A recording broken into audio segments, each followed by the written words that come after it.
کا تذکرہ کرتے ہوئے اگر کسی کی آنکھوں سے آنسو نکل آتے ہیں یہ ممنوع اور ناجائز نہیں، بلکہ امام حسین کی شہادت کا غم تو ہر مسلمان کو ہے۔ کون مسلمان ہے جسے امام علی مقام رضی اللہ تعالیٰ عنہ کی شہادت کا غم نہیں ہے؟ اعلیٰ حضرت امام احمد رضا خان محدث بریلی رحمۃ اللہ تعالی علیہ فتاوی رضویہ کی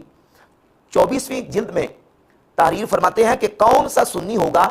جسے واقع حائلہ کربلا کا غم نہیں،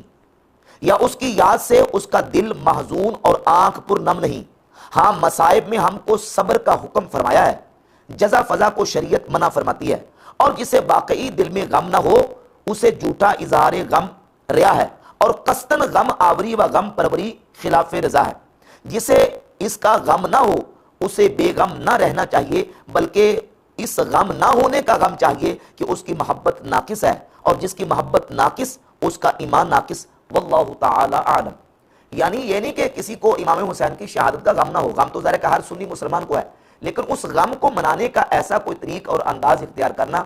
اور اس کو غم کو باقاعدہ منانا، اور غم معدوم کو دوبارہ تکلف سے تصنع سے لانا، اور رونا رلانا، اور اس رونے رلانے سے اپنی تقریر کے ذریعے لوگوں پر رنگ جوانا، یہ ہرگز طریقہ محمود نہیں ہے، بلکہ یہ نامحمود طریقہ ہے اور شریعت کے خلاف ہے۔ نبی پاک صلی اللہ علیہ وآلہ وسلم کی سیرت طیبہ سے ہمیں ایسے پہلو اور نبی پاک علیہ السلام کی ایسی احادیث ہمیں ملتی ہیں کہ جس میں آقا کریم صلی اللہ علیہ وآلہ وسلم نے غم موجود کو مٹانے کا اشارہ فرمایا، مٹانے کا حکم ارشاد فرمایا۔ بہت ساری احادیث موجود ہیں کہ نبی پاک علیہ السلام کو خود بہت سارے مواقع پر غم ہوا، اور رسول اللہ صلی اللہ علیہ وآلہ وسلم کی مبارک چشمان اقدس سے غم کی وجہ سے آنسو بھی نکلے، لیکن رسول اللہ صلی اللہ علیہ وآلہ وسلم نے اس غم کو منانے کا کہیں حکم نہیں دیا۔ جیسے صحیح بخاری کے اندر حدیث ہے 4072 نمبر، نبی کریم علیہ السلام کے چچا سیدنا امیر حمزہ رضی اللہ تعالیٰ عنہ کی شہادت ہوئی، تو نبی پاک علیہ السلام کو حضرت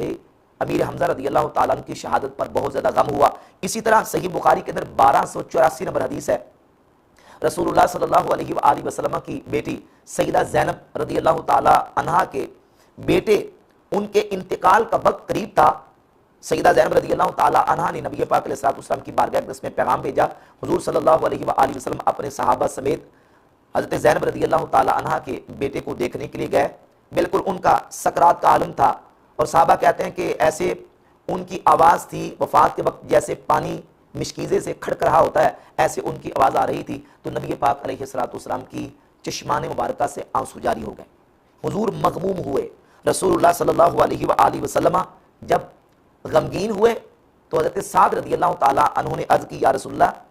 یہ کیا ہے، یعنی آپ اس موقع پر آپ رو رہے ہیں؟ تو نبی پاک علیہ السلام نے فرمایا، ھذہ رحمت جعلھا اللہ فی قلوب عبادہ، اے سعد یہ وہ رحمت ہے جو اللہ نے اپنے بندوں کے دل میں رکھی ہے، یعنی اس شفقت اس رحمت کی وجہ سے مجھے رونا آیا ہے جو اللہ نے اپنے بندوں کے دلوں میں رکھی ہے۔ تو کسی کی مصیبت کو دیکھ کر یا کسی کی مصیبت کا تذکرہ ہوتے ہوئے سن کر اگر دل مغموم اور غمگین ہوتا ہے اور آنکھوں سے آنسو نکل آتے ہیں تو یہ ممنوع اور ناجائز نہیں۔ ہاں البتہ بتکلف یا بتصنع ایسا عمل کرنا یہ شریعت میں نہ تو روا ہے، اور نہ ہی شریعت اس کو جو ہے وہ اس کی اجازت دیتی ہے کہ اس طرح کا عمل بتکلف اور بتصنع کیا جائے۔ ایک اور حدیث صحیح بخاری کے اندر موجود ہے، نبی پاک صلی اللہ علیہ وآلہ وسلم کے بیٹے سیدنا ابراہیم رضی اللہ تعالیٰ عنہ کی جب وفات ہوئی تو نبی پاک علیہ السلام کی مبارک چشمان اقدس سے آنسو جاری ہوئے، تو اس موقع پر نبی پاک علیہ السلام نے فرمایا، ان العین تدمع والقلب يحزن ولا نقول الا ما يرضى ربنا وانا بفراقك یا ابراہیم لمحزونون، بے شک آنکھ آنسو بہاتی ہے اور دل مغموم ہے،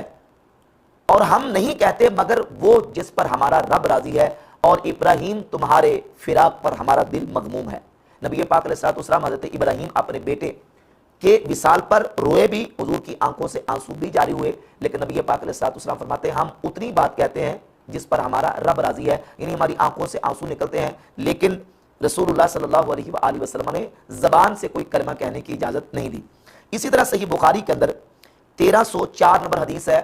حضرت سیدنا سعد بن عبادہ رضی اللہ تعالیٰ عنہ جب بیمار تھے، نبی پاک علیہ السلام ان کی تیمارداری کے لیے تشریف لے گئے، تو آپ علیہ السلام نے جب ان کی بیماری کو دیکھا تو حضور کی مبارک آنکھوں سے آنسو جاری ہو گئے۔ حضور آپ بھی، یعنی آپ اس موقع پر رو رہے ہیں، تو نبی پاک علیہ السلام نے فرمایا کہ یہ رحمت ہے، جس رحمت اور شفقت کی وجہ سے میری آنکھوں سے آنسو نکلے ہیں۔ ان اللہ لا يعذب بالدمع العین ولا بحزن القلب آنکھوں سے نکلنے والے آنسوں کی وجہ سے اللہ عذاب نہیں دیتا اور نہ دل کے غمگین ہونے کی وجہ سے اللہ عذاب دیتا ہے. وَلَكِنْ يُعَذِّبُ بِهَذَا وَأَشَارَ إِلَى لِسَانِهِ. نبی پاک علیہ السلام نے اپنی زبان اقدس کی طرف اشارہ فرمایا اور اشارہ کر کے فرمایا کہ ہاں وَلَكِنْ يُعَذِّبُ بِهَذَا, اللہ اس کی وجہ سے عذاب دیتا ہے. یعنی جو کلمات اور جو الفاظ مصیبت کے موقع پر انسان اپنی زبان سے بے صبری کے نکالتا ہے اور بے صبری کے کلمات اور الفاظ نکالے تو اس پر اللہ رب العزت بندے کی گرفت اور بندے کی پکڑ فرماتا ہے. کسی مصیبت کے آنے پر آنسو نکلانا یا کسی کی مصیبت کا تذکرہ سن کے آنکھوں سے آنسو نکلنا یہ شرعاً قابل گرفت نہیں ہے. اسی طرح نبی پاک صلی اللہ علیہ وآلہ وسلم نے حضرت امام علی مقام سید الشہداء امام حسین رضی اللہ تعالیٰ عنہ کی شہادت کی خبر بھی دی. جب آپ علیہ السلام نے حضرت امام حسین کی شہادت کی خبر دی تو اس موقع پر نبی